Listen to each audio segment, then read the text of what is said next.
Hello everyone. So today I want to talk about the best way to improve at art quickly.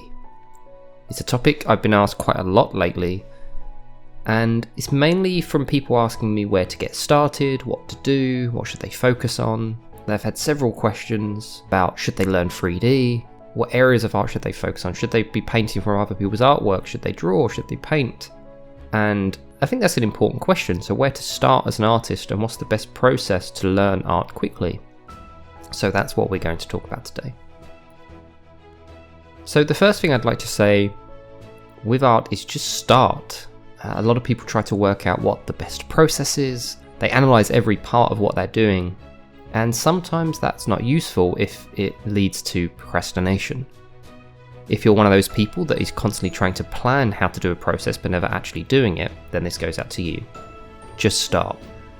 To begin with, you need to focus on just drawing a lot, building up that visual library, getting mileage just with either drawing with a pencil or with pen, or painting with a paintbrush, either with acrylic, oil, or digitally. Just start doing it. That's the biggest recommendation I can make. The main reason for it, you can't learn an artistic process just by doing it once. You can't read something in a book and then paint it once and then it's stored. That's not how it works. You need to repeat the process over and over until it becomes like a language.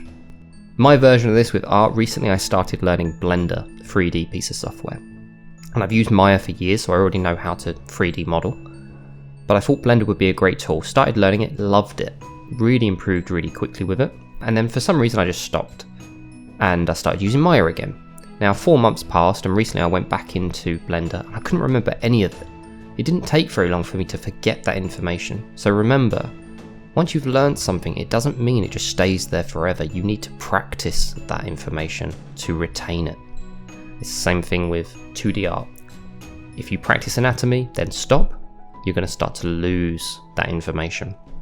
So these fundamental skills, you're going to be working on them probably for the rest of your life if you're a professional artist.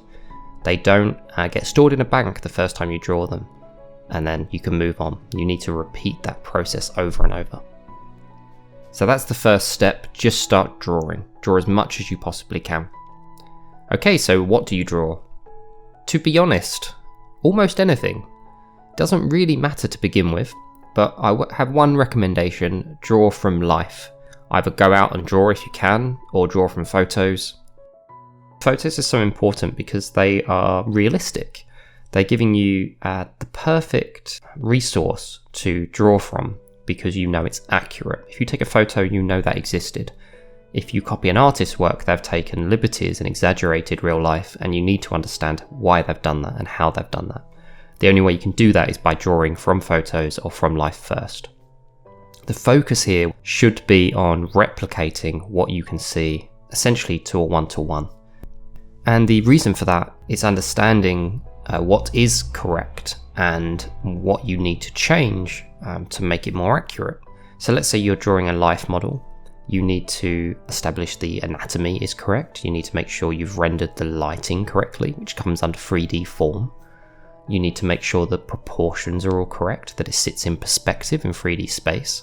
All of those things you can just compare against the real reference. You don't need to look at it as an artistic view.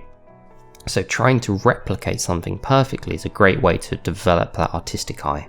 You can also copy master studies or draw from other artists. And I think when you're learning, that's absolutely fine. A lot of people say, oh, you should never copy other artists. You can. You just can't sell it. You can't profit from it. And if you show it online, you need to credit the artist. But you can do it, and it's really beneficial. But have an understanding that when you do that, you are copying their shorthand version of real life. You are using their tips and tricks. And if you never draw from life yourself, you never learn how to get from the real life to the stylized process that they're representing. So definitely you can draw from other artists' work, but understand that they are taking shortcuts. They are making artistic judgments of how to improve their work from real life.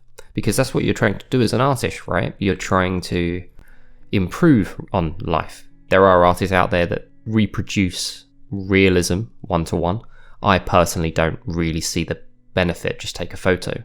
As artists, I think we are trying to enhance real life. We're trying to improve it, trying to develop it in some way. And if you only copy artists' work, you're copying their process of improving, developing. You need to find your own to a certain extent, or at least work out how they are doing it. So just have that understanding. Copy from artists, that's fine, but understand why they are exaggerating real life. This especially goes, or is really prevalent with maybe anime or manga, like really stylized work. And even something like Blizzard or Riot Games, their work, they are exaggerating to an extreme, and that comes with its own challenge, and you need to understand how to do that. But you also need to understand how not to do that. So let's say you want to work for Riot. I very much doubt there is one artist in Riot that can't draw realistically, because they've developed that skill set first and then they've started to stylize. I might be wrong there, but I doubt it. So you now have a better understanding of what you need to draw and how much you need to do it. What's next? Well, I think to a certain extent, you don't really know what you don't know. So when you're first starting out and you're trying to improve at art, you probably don't know what you need to improve. And quite often, people don't realize your eye develops as an artist, not just your hand. So your understanding of what good art is improves. Have you ever looked at art that you thought was great a year ago, and then you look at it now and you're like, that's not that great? Do you ever look at your own work from a year ago that you were really proud of, that you really liked, and now you see it and you're like, oh, what was I thinking? This is awful. That's your eye developing. That's your sensibility of art improving. That's what you need to work on. Especially as someone that's just starting out, you're not going to have that. You need to develop that. The best way to develop that, again, through repetition of creating your own art, you're going to start to see problems start to come up over and over. And just explore art in general. Look at a lot of people's artwork. Watch a lot of tutorials. YouTube is fantastic now for free content, where you can just watch people paint. And the more you watch that, you're going to see good art. And try to familiarize yourself with the best art in the industry currently. So whatever your passion is, if it's games, ArtStation is probably the best place to look. But when you do look at it constructively. Don't just look at a piece and go, okay, cool, seen it. Try to analyze it. Try to work out how they've achieved that piece. What tricks and tips are they using? What fundamental skills are they using to create that painting? So if you see someone's work and you're like, you know what, that perspective is really interesting. It's a one-point perspective that leads the eye. Or the value ranges are really interesting. They're quite muted, but then there's a pop of color in the middle. That's really cool. Try to analyze work in that way rather than that's good, that's bad. That's what we want to avoid, is the mindset of that's good, that's bad. That's not useful. You want to be critical. That leads me on to my next point. So developing your eye, you need to have a good understanding of your own work, and you need to analyze your own work. And this is, probably put a really clickbaity title. This goes to that secret in improving at art. I think the biggest thing you can help yourself to improve is being critical of your own work, not emotional. So what do I mean by that? You need to analyze your artwork constructively. So each time you create a piece, analyze, did I work on the fundamental skills correctly? Was my process of the artwork good enough for a professional outcome? Chances are when you're starting off, the answers to both of those are no, and you need to work out why. So is the perspective correct? Are the values correct? Is the lighting correct? Is the composition correct? All of those things, they're not necessarily yes or no answers. It's a murky grey scale where there is not necessarily a best answer. There's never a best perspective for a composition. There's not necessarily a best value range for a composition. You need to work that out through repetition. So it goes back to that point again. You need to repeat the process over and over, but analyze it while you're doing it. Now you'll notice I've thrown around phrases like fundamental skills with perspective, value, anatomy. If you don't understand what they are, you cannot analyze your work. You cannot improve. And that's the biggest thing I see people get held back with improving. They repeat the same mistakes over and over. And it's because they don't understand what a good process is. They don't understand what those fundamental skills are. So it may be boring, but you need to be able to draw a cube with correct lighting. You need to be able to draw a cube in perspective. If you can't do that, you definitely cannot draw a character. So go back and learn about those fundamental skills. And that brings me on to another point. Where do you find content? Where should you look for content online? First of all, YouTube and free content like YouTube is fantastic. With a quick Google, you can probably find everything you need to know about all the fundamental skills. If you can't, and if you want maybe a little bit more in-depth knowledge and maybe better production values, then Gumroad tutorials are fantastic. Skillshare is great. Gnomon Workshop's good, but it's very expensive. I use NMA currently, and that's fantastic, but again, a little bit expensive.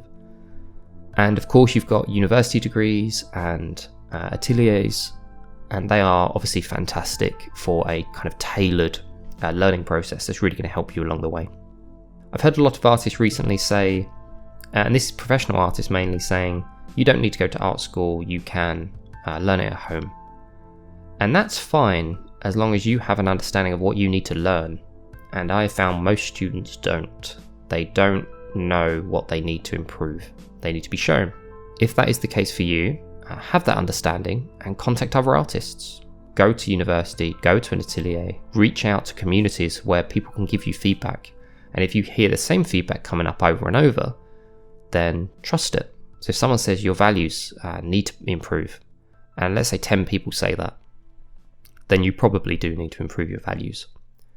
So if you're confused about where you are currently as an artist and don't know what you need to learn, that's what you need to do. Reach out to other people or join a course in some way that explains it to you. Books are also a great resource. I think Colour and Light is a fantastic book, and that's probably where I would start, and it's cheap as well. And James Gurney, who created that book, he has a YouTube channel as well, definitely worth checking out.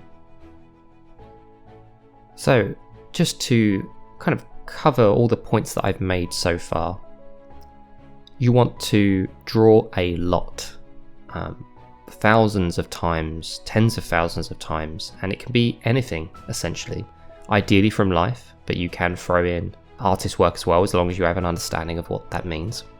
Don't do it alone. Find tutorials, speak to other artists, make sure you're getting good, valuable feedback, make sure it's constructive. And I think the most important thing, like I said, it's the kind of secret to improving, is being critical with your own work, not emotional. Don't say this is bad, don't say this is rubbish, don't say I can't do this, I'm awful at this. Analyze your work critically. Imagine you're an art director trying to provide feedback. What would you change? What would you improve? If you can't do that, you need to do the above more. You need to practice more from life, you need to contact more artists, you need to watch more tutorials. So that's it for this video. Thank you very much for watching. Hopefully this is useful.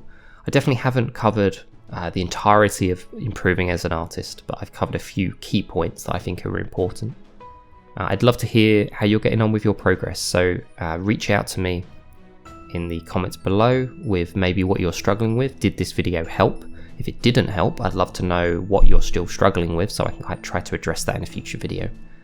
And if you do want to find an online community that's really friendly and helpful, I have started a Discord. And the people so far on there have been absolutely amazing. They are helping each other a lot, which is fantastic. And sometimes I'm chiming in to offer some feedback, and potentially some paint overs and portfolio feedback as well. So the link will be in the description below, so feel free to join that as well. But thank you for watching. I'll catch you in the next one.